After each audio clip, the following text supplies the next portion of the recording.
You know, there's something we all have in common, something we've worked hard for our entire lives. It's not just the memories we've made or the people we've loved, but also the homes we've built, the savings we've tucked away, and the little treasures we've collected over the years. These things matter. They're a part of our story. And if you're like most folks, you'd want to make sure that when the time comes, your wishes, not someone else's, decide what happens to them. That's why today we're talking about estate planning. Now, I know that might sound like one of those dry, complicated topics that makes you want to change the channel, but stick with me, because this isn't about legal jargon or overwhelming paperwork. It's about peace of mind. It's about making sure your family knows exactly what you want, so there's no confusion, no arguments, and no unnecessary stress for the people you love most. So, let's start with the basics.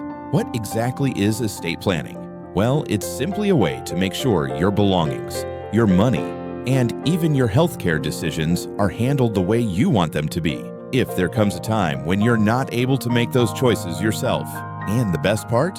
You don't have to be wealthy to need an estate plan. Whether you own a little or a lot, it's about protecting what's yours and making things easier for your loved ones. Now, the first thing we should talk about is a will. You've probably heard of it. It's one of the most well-known parts of estate planning. A will is simply a legal document that spells out who gets what after you're gone. It can be as simple as leaving your favorite watch to your grandson or making sure your daughter gets the family home. Without a will, the state decides how to divide your things, and that might not line up with what you had in mind.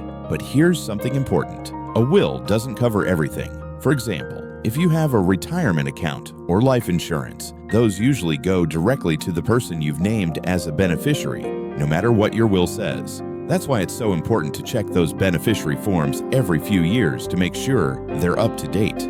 Life changes. Maybe you've divorced, remarried, or lost a loved one, and you'll want those documents to reflect your current wishes. Another key piece of estate planning is something called a power of attorney. Now, this isn't about giving someone control over your life. It's about making sure someone you trust can step in and handle things for you if you ever become unable to do so yourself. There are two main types. One for finances, so they can pay your bills or manage your accounts if you're unable to, and one for healthcare, so they can make medical decisions on your behalf. Choosing the right person for this is crucial. It should be someone responsible, someone who knows you well, and someone who will respect your wishes. Now, I know this might feel like a lot to think about, but remember, you don't have to do it all at once. Even taking one small step today, like drafting a simple will or checking those beneficiary forms, can make a world of difference. And in the next part, we'll go over a few more important pieces of the puzzle, like trusts, healthcare directives, and how to talk to your family about your wishes without it feeling uncomfortable. Because here's the truth. Estate planning isn't just about paperwork.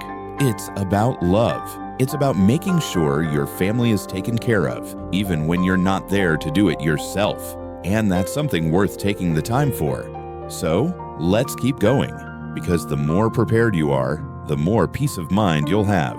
And isn't that what we all want? Now that we've talked about wills and powers of attorney, let's move on to another important piece of estate planning, something that can give you even more control over how your wishes are carried out. I'm talking about a living trust. Now, you might be thinking, trusts are only for the wealthy, right?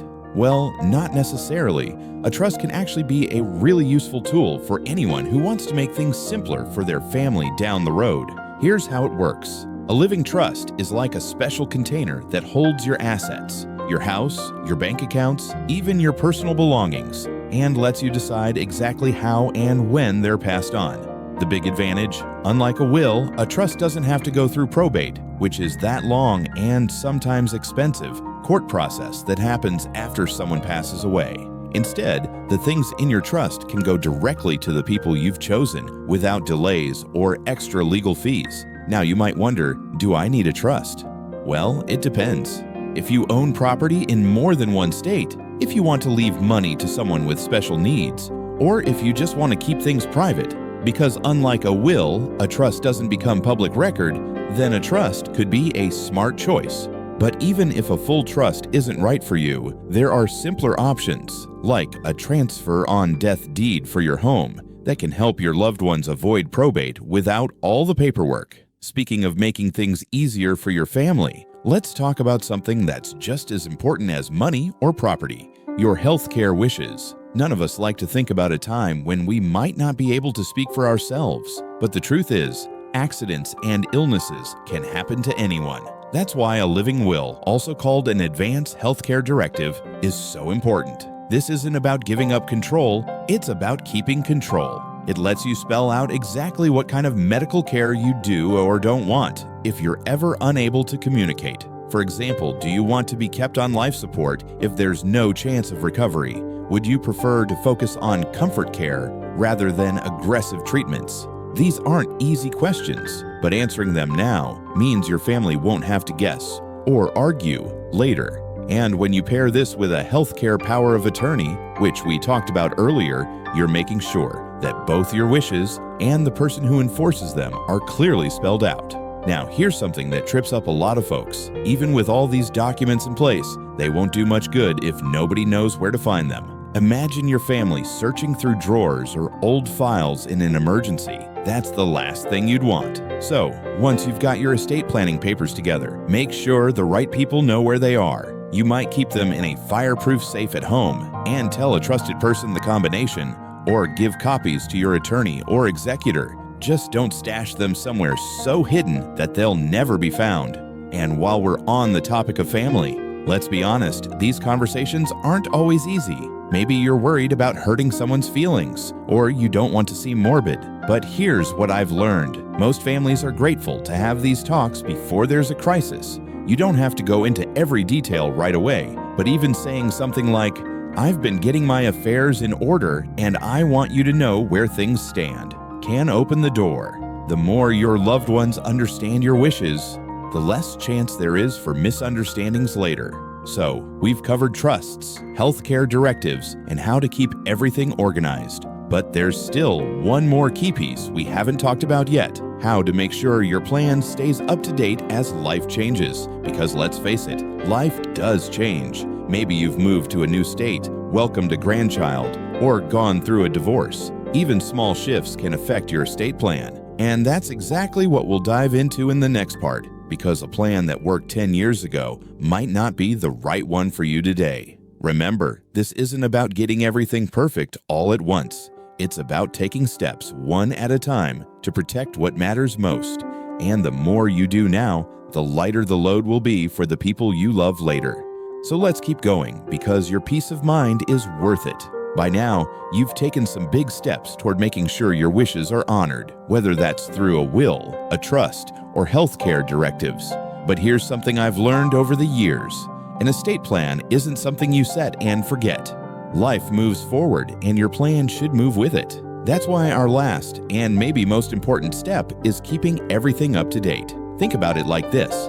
If you planted a garden years ago, but never tended to it, would you expect it to still look the way you wanted? Probably not. The same goes for your estate plan. Laws change, relationships shift, and your own priorities might evolve. Maybe you've sold a property, had a falling out with a family member, or decided to support a new charity. Even something as simple as a grandchild being born could mean you want to adjust things. That's why I recommend reviewing your estate plan at least every 3 to 5 years, or anytime something major happens in your life. Now let's talk about something that doesn't always get enough attention: digital assets. These days, so much of our lives are online. Photos, emails, social media accounts, even bank statements. If something were to happen to you, would your family know how to access them? Some platforms have strict rules about who can manage an account after someone passes away, so it's worth making a list of your important logins and the passwords to go with them, and keeping it somewhere safe. Just be sure not to include this in your actual will. Since wills become public record, you don't want sensitive information out there for anyone to see. Instead, store it with your other estate documents and let your executor know where to find it. And while we're on the topic of executors, this is the person you've chosen to carry out your wishes. It's worth having a heart-to-heart with them. Make sure they're still willing and able to take on the responsibility. If you named someone years ago, their own life circumstances might have changed. It's also a good idea to pick a backup just in case. The last thing you'd want is for the person you trusted most to be unable to step in when the time comes. Now, I know this might all feel like a lot, but here's the beautiful part. Once it's done, you can relax. You'll know that no matter what happens, you've taken care of the people you love. You've spared them from guesswork, legal headaches, and unnecessary stress. And really, isn't that one of the greatest gifts we can give our families? So let's recap. You've got your will or trust in place. Your healthcare wishes are clear. Your documents are organized, and you've made a plan to keep everything current. That's something to be proud of. And if you haven't started yet, that's okay too.